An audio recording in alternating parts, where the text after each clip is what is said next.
अस्सलाम dear students. उम्मीद करता हूँ आप सब खैरियत से होंगे। This is lecture number 6 for chapter 4 circular and rotational motion and today we are discussing about the orbital velocity कि what does mean by orbital velocity. अब आपको यहाँ पे ना एक दो तीन चार पाँच सॉरी एक दो तीन सर्किल नज़र आ रहे होंगे। अब ये है क्या? ठीक है, हमने कहा कि मैं यहाँ पर खड़ा हुआ हूँ, ठीक है, और मैं एक सेटेलाइट लॉन्च करता हूँ। और जो सेटेलाइट है, मैं सेटेलाइट लॉन्च करता हूँ जिसकी जो स्पीड है वो तकरीबन मिनिमम स्पीड है, ठीक है। और वो जो ये बीच में अर्थ है, सेटेलाइट है, उसका जो पाथ है वो ये वाइट कलर का होगा अगर मैं लॉन्च करता हूँ, ठीक है। तो मैं ये कहता हूँ फर्स्ट नंबर पे कि भाई जिस वेलोसिटी से मैं कर रहा हूँ वो एक मिनिमम सी वेलोसिटी है और मैं एक सेटेलाइट लॉन्च कर रहा हूँ। और लॉन्च करने के बाद जो सेटेलाइट का पाथ बन रहा है वो बन रहा है एक सर्कुलर पाथ, ठीक है, और वो अर्थ के अराउंड रिवॉल्व कर रही है। दूसरा ये कि मैंने फिर से जो है लॉन्च की एक सेटेलाइट। अब मैंने वेलोसिटी इंक्रीज़ कर दी।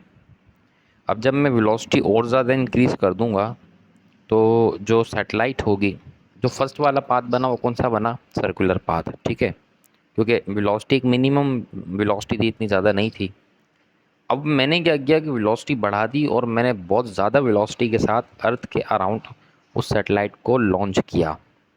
जब मैं उस सेटेलाइट को लॉन्च करूंगा तो लाजमी सी बात है वो जो सेटेलाइट होगी वो इस तरह से मूव करेगी।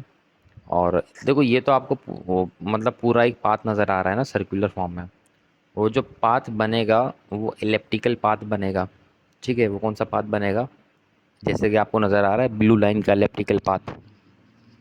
अगर मैं वेलोसिटी को और ज़्यादा इंक्रीज़ कर दूंगा, मिसाल के तौर पे अगर मैं वेलोसिटी को और ज़्यादा इंक्रीज़ कर दूंगा, मतलब मैं और तेज़ी के साथ उस सेटेलाइट को लॉन्च करूंगा, तो फिर क्या होगा?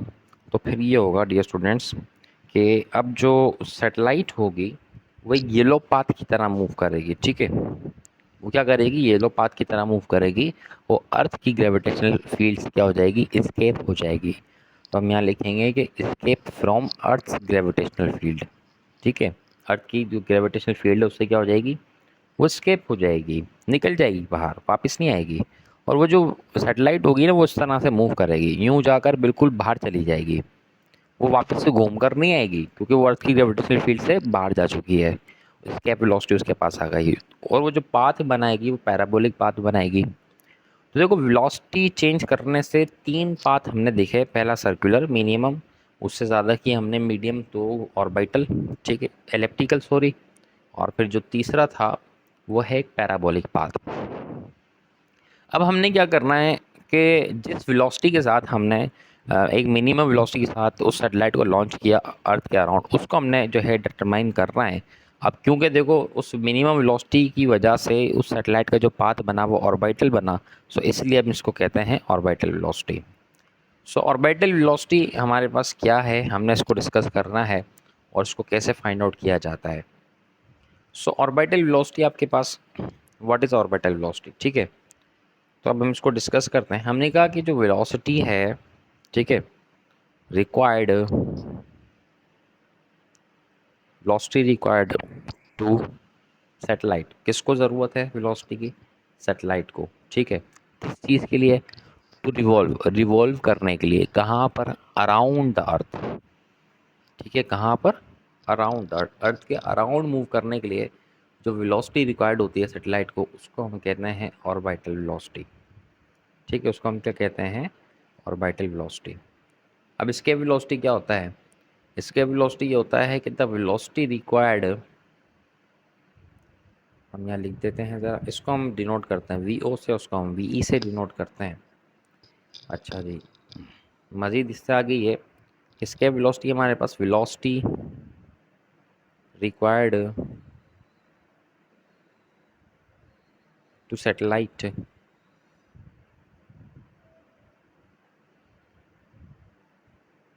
To escape from earth gravitational field, earth's gravitational field, earth की ग्रेविटेशनल फील्ड से बाहर निकलने के लिए जो वेलोसिटी चाहिए होती है उसे हम क्या कहते हैं? एस्केप वेलोसिटी कहते हैं, ठीक है। से हम क्या कहते हैं, एस्केप वेलोसिटी कहते हैं। अब देखो यहाँ पर एग्जामिनर आपसे एक बड़ा प्यारा क्वेश्चन करता है और अक्सर वो बच्चे मिस कर देते हैं, जिसकी वजह से वो एमसीक्यूज टेस्ट के अंदर एमडीके टीकेट में परेशान हो रहे होते हैं। तो वो एमसीक्यूज मैं अब आपको बताने जा रहा हूँ कि वो एमसीक्यूज क्या होता है। पहला ये कि हमने कहा कि आपके पास ये एक सर्कुलर पाथ है और ये सैटेलाइट है जो कि मूव कर रही है अराउंड द अर्थ। ठीक है, अर्थ की जो ग्रेविटेशनल फील्ड है वो ऐसे है, इसकी जो सेंट्रीपिटल फोर्स होगी वो इस तरह से अपोजिट डायरेक्शन में एक्ट करेगी।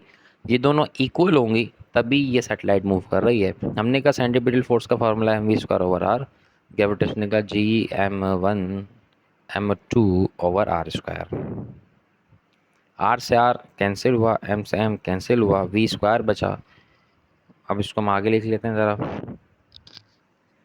v² is equal to Gm over r, and this capital R is the radius of earth.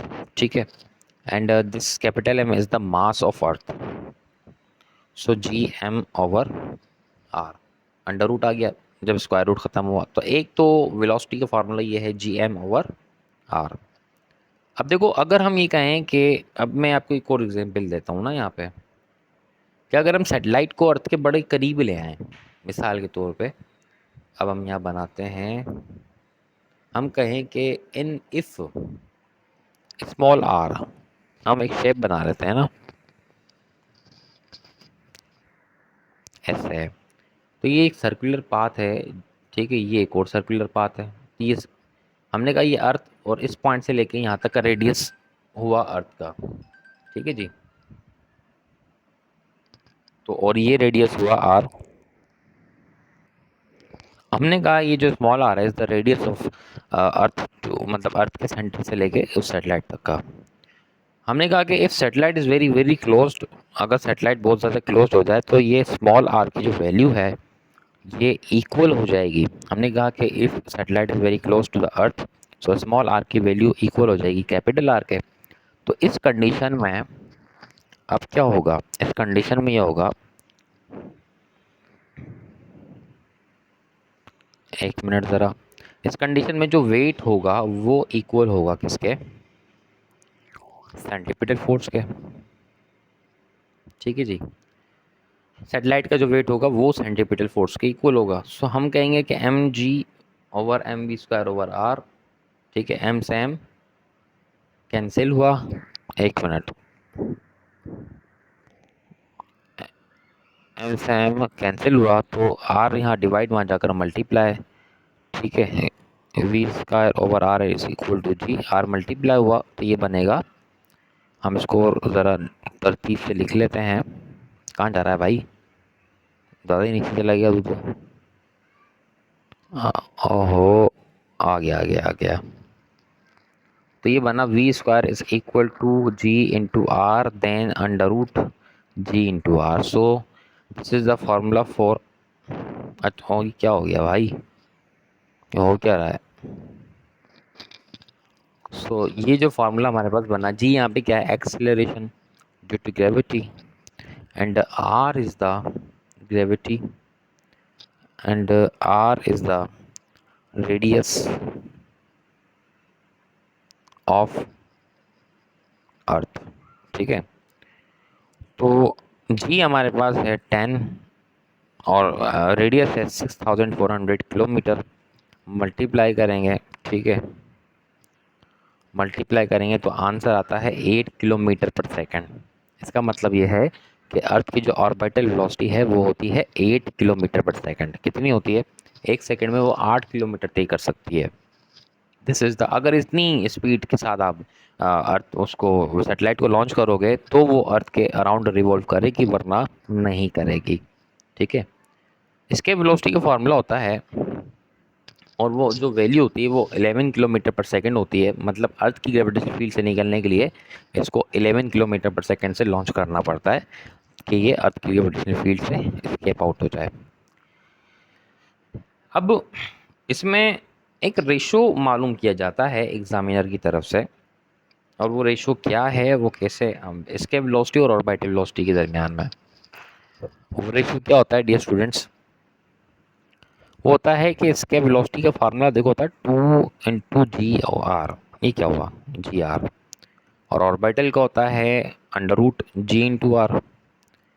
Divide करोगे रेशियो लेने के लिए तो √GR कैंसिल, बचा हमारे पास इसके velocity to orbital velocity is equal to √2/1। So √2:1 is the answer for escape to orbital velocity. ठीक है, सो एग्जामिनर आपसे अक्सर ही क्वेश्चन करता है और इसको आपने हमेशा याद रखना है कि ऑर्बिटल वेलोसिटी और एस्केप वेलोसिटी के दरमियान में अर्थ की जो रेशियो है वो √2/1 है। हमने कहा कि ये जो ऑब्जेक्ट है अब इसको मूव करने में लाजमी सी बात है टाइम भी लग रहा है। ठीक है, क्या लग रहा है इसको? टाइम भी लग रहा है। अब इस टाइम को कैसे फाइंड आउट किया जाए? बड़ा आसान है इस टाइम को फाइंड आउट करना। कैसे करते हैं? हमने कहा कि भाई जो टाइम पीरियड है वो कैसे फाइंड आउट किया जाता है?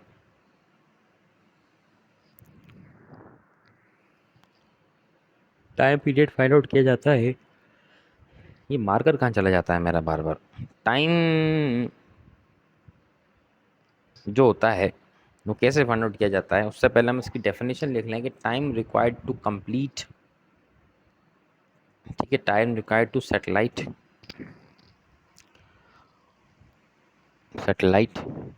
टू कंप्लीट 1 रेवोल्यूशन, मतलब एक चक्कर मुकम्मल करना है में जो टाइम सैटेलाइट को लग रहा है, this is a time period for satellite. ठीक है, तो ये क्या होता है? टाइम पीरियड फॉर सैटेलाइट होता है। कैसे फाइंड आउट करेंगे? आसान है, वेलोसिटी का formula displacement per unit time. Time मालूम करना है तो टाइम को वेलोसिटी की जगह वेलोसिटी को टाइम की तरफ ले आओ। ठीक है, तो ये बन जाएगा T is equal to 2π/v। अच्छा, ये जो 2πr है ये है total distance of satellite on the circle, तो वो बराबर होता है सरकमफेरेंस ऑफ सर्कल के। So T is equal to 2π/r/v। ठीक है, ये क्या हुआ? 2πr/v। ठीक है, तो ये जो आपके पास फार्मूला बना टाइम पीरियड का, अब वेलोसिटी तो आपको मालूम ही है किसके इक्वल होती है। सॉरी, ये लंबी सी लाइन पता नहीं कहाँ से आ गई थी, 2π/v। अच्छा जी, अब वेलोसिटी का जो फार्मूला है वो हमें मालूम है √gm और gm/r होता है। ठीक है जी, अब हम ये पुट कर देंगे इसके अंदर gm/r, तो ये हो जाएगा T is equal to 2πr/√gm/r। ठीक है, अब हम क्या करेंगे? अंडर रूट ख़त्म करने के लिए squaring on both side, so T square is equal to, sorry गलत हो गया, T इज इक्वल टू, हाँ ऐसे ब्रैकेट आएगा 2πr/√gm/r का होल स्क्वायर। अच्छा, अब ये स्क्वायर से अंडर रूट कैंसिल हुआ। ठीक है, तो हमारे बचा 2 का 4, पाई का स्क्वायर, आर का स्क्वायर ओवर gm/r। ठीक है, डबल डिवीजन है, आर ऊपर जाएगा, आर आर से मल्टीप्लाई होगा तो ये हो जाएगा आर स्क्वायर का मल्टीप्लाई आर, तो ये बन जाएगा r³। तो T square is equal to 4। ठीक है, ये हम ऊपर लेके जाएंगे ज़रा 4। अब हम लिखते हैं, मैं दिखा दूँ आपको पहले, देखो आर स्क्वायर से मल्टीप्लाई करेंगे आर, तो ये बनेगा 4 पाई स्क्वायर r³, इसको ऊपर लेके जाएंगे r³ ओवर gm। ठीक है, T स्क्वायर पे से ख़त्म करेंगे स्क्वायर को, इस तरफ राइट हैंड पे अंडर रूट आएगा, तो ये बनेगा √T is equal to √4 pi square, क्या हो गया ये, r³ ओवर g/m। ठीक है, 4 और पाई बाहर निकलेंगे तो 4 का जो स्क्वायर रूट होता है वो 2, पाई का स्क्वायर अंडर रूट से कैंसिल, तो पाई ऐसे ही आया, बचा r³ over gm। So this is the formula for time period. ठीक है, तो इस फार्मूले से हम सैटेलाइट का टाइम पीरियड मालूम कर सकते हैं, और आप देख सकते हैं कि time period is independent of mass of satellite. ठीक है, वो सिर्फ टाइम पीरियड क्या है, is independent of mass of satellite. G M, उसके ऊपर आएगा cube, T is directly proportional to R. तो ये एक रिलेशन है जो कि हमने याद रखना है, बस जितना बड़ा रेडियस उतना ज़्यादा टाइम पीरियड, सिंपली। तो अब ये वीडियो हुआ ख़त्म, और नेक्स्ट वीडियो तक अपना बहुत सारा ख्याल रखें। तब तक के लिए अल्लाह हाफ़िज़।